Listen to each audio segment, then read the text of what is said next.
Hi, and welcome. You're listening to the X22 Report. My name is Dave, and this is episode 1454A, and today's date is December 21st, 2017, and the title of the episode is The Recession Indicators Are Piling Up. It doesn't look good. Now, before I get started, I just want to make an announcement. I uploaded an interview with Jeff Nielsen. It is on the X22 Report Spotlight YouTube channel. So all you need to do is go over to YouTube, type in X22 Report Spotlight. It will bring you to the interview, or you can come over to the X22Report.com or NewsSentinel.com. Scroll down a little bit on those sites. Look over to your right-hand side. You'll see the video on the site. You can play the interview right on the site. Or you can go to Steemit. That is steemit.com/@X22Report, and you can play the interview right on Steemit. Let's get into the economic collapse financial news.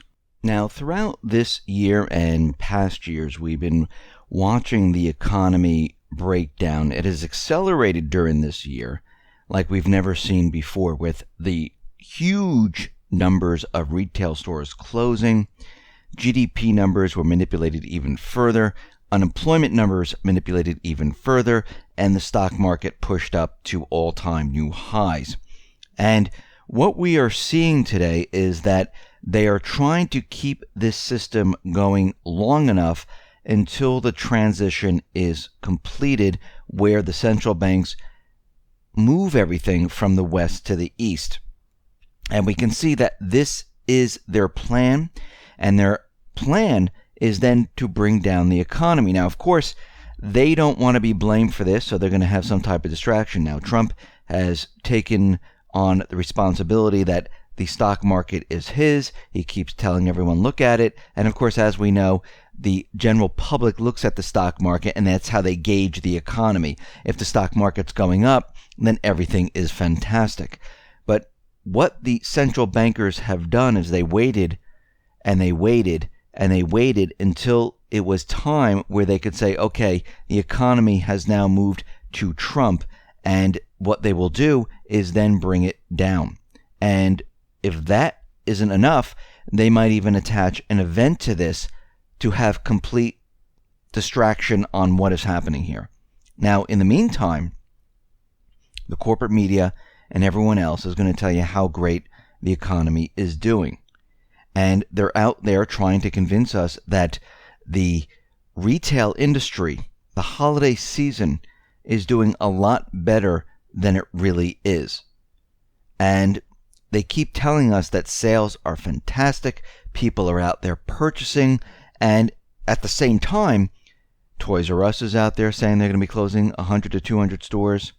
We're continually seeing bankruptcies in different stores, and after the holiday season, just like we saw in 2016 when they told us everything was fantastic and holiday sales is the best they've ever seen, all of a sudden everyone started to close up shop.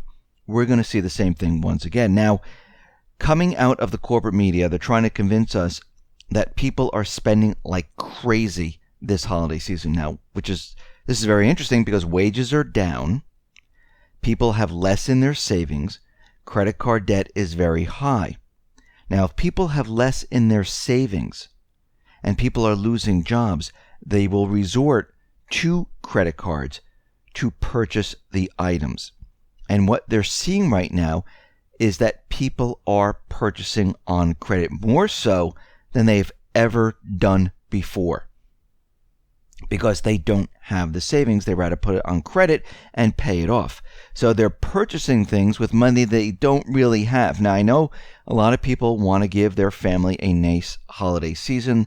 They don't want people to think that, anything is wrong. And this happens, time and time again, where people get embarrassed, because it is embarrassing to lose your job and not have money to purchase goods for the holiday seasons, to make your kids feel good, to make your family members feel good, and everyone wants to feel good during the holiday season.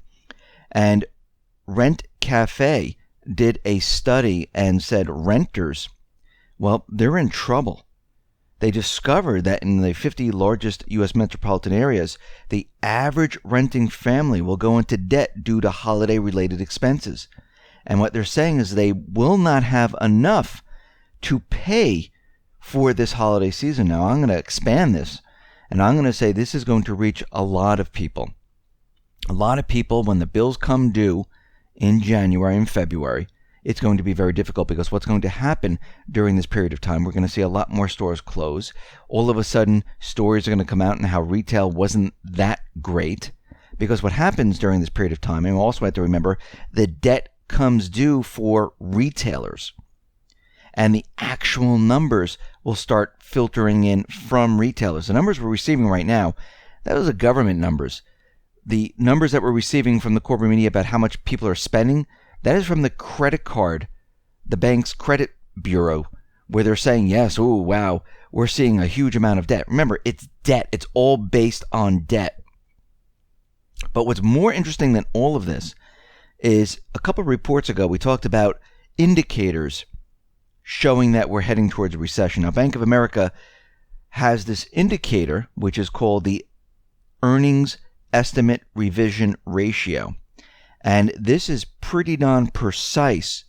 And every time it falls, they realize that we are headed towards a recession. And they're seeing this right now. And what they're also seeing is out of the 19 bear market indicators, the 11th one was hit, which tells us 11 of the 19 already are showing that something is about to happen, that we're going to be entering a recession.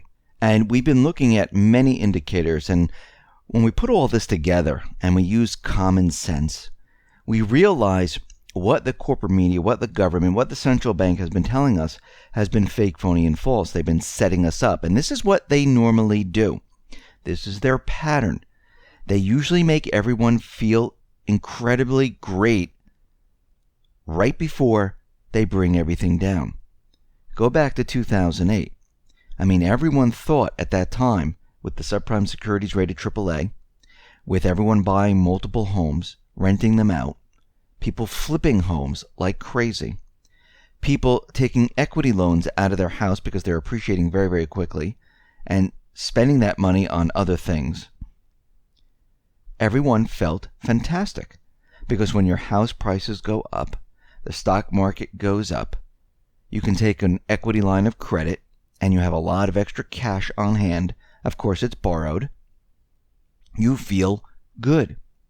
Everyone was feeling fantastic. Everyone was all in. This is what we are seeing right now. Everyone is feeling good. The stock market is continually going up. The cryptocurrencies are continually going up. And if you want to hear that interview with Jeff Nielsen where we discuss the cryptocurrencies and what might occur, you can listen to that interview, which I told you about at the start of this report. And what we're seeing is that everyone is all in to everything. And everyone believes and they feel that everything is going perfectly well. Because if you talk to the everyday person on the street, they will tell you that, yeah, the economy feels good. I mean, I've gone out and I've spoken to many different people, and they are out there telling me that the economy is doing pretty darn good. I mean, look at the stock market. It's going up. How could it be doing poorly if that's going up?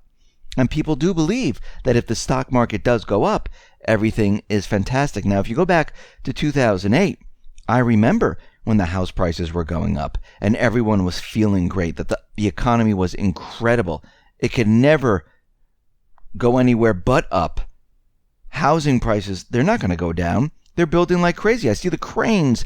I see the buildings. I see everything. It's just fantastic. They're just going to continually make all of these buildings. It's not going to stop. And then all of a sudden, everything came to a screeching halt. All that building that people saw in Miami, New York, and the rest of the cities, guess what? They just stopped. Everyone was laid off. No one was around to purchase these condos, these apartments, these houses. People who owned 3, 4, 5 homes. Renters left. People in California just walked out of their houses. We're headed towards the same exact thing. Warning after warning after warning is coming out, and these warnings are a tap on the shoulder, letting you know that something is about to happen. And when I say something, I mean a recession, a depression, a collapse of the system. That's why you see warnings. It's not to be like, oh, there's a warning, who really cares? The warning is there to let you know something is headed your way. Get prepared, get ready. And every time you see an indicator, and another indicator, and another indicator, and if these stats that they throw at you don't make sense, and you delve into the stats and say, well, wait a minute, how are you counting these people? If unemployment is going down, why are more stores closing? If unemployment is going down and more people are employed, why isn't online sales taking up the slack of the brick and mortar? If all of this is happening, why aren't there more tax receipts funneling into the federal government, into the state governments? Why aren't corporations? Why don't they have increased revenue, profits? Why is this manipulated and altered to make us believe that this is happening? Why are central banks purchasing the FANG stocks? Why aren't the everyday person doing this? Why do they have to spend billions and billions to purchase these stocks? Why do we still need stimulus? Why do we still need all of this? Why don't we just raise the interest rates? Why is Europe in negative interest rates? I mean, put all of this together. There are warnings all over the place. Why? Because the system is about to change. The system is about to collapse. We're headed into a transition. This is why you see other things pop up. There's a petro yuan. There was never any other type of petro something. It was only the petrodollar. Now there's the petro yuan. Other countries are talking about maybe a crypto petro coin. Countries are bypassing the dollar. They're dealing outside of the dollar. The Middle East has fallen. The petrodollar is under threat. This is the stuff that we talked about 2-3 years ago. And we said this will eventually happen.